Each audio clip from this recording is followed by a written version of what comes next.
Hello French lovers, welcome back to another episode of French for Fun. This is your teacher Rachel, and today we are going to learn about French negation. So when you look at French negation, we always use no plus the verb plus one or more negative words. And the formula is you have the subject, no, verb, and pas, or any other negative word. This is the formula. You have to get it to simplify all the negation sentences that you can create. For example, if you say je dors, I'm sleeping, negation will be je ne dors pas. You see the subject as je, no, the verb as dors, and then pas. So let us look at more negative ways of expression. Je ne mange jamais, je ne sais rien, je ne vois personne, je ne dors plus, je ne vais nulle part, je ne fais aucun travail, je ne mange que de la viande. The negation follows the exact same pattern with any verb. You have to get this formula to simplify your negation journey in French.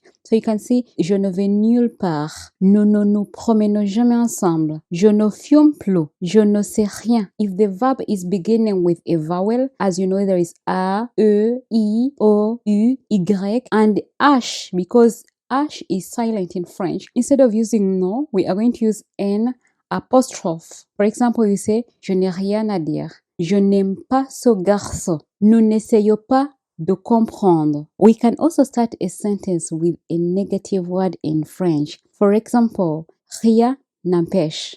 Personne ne bouge. You have to get the formula, the subject, no, the verb, and then another negative word which follows. I hope this is going to help you to create negative sentences in French. So I wish you a very nice day, guys, and have a great time. Bye bye. Thank you so much. Merci. Au revoir.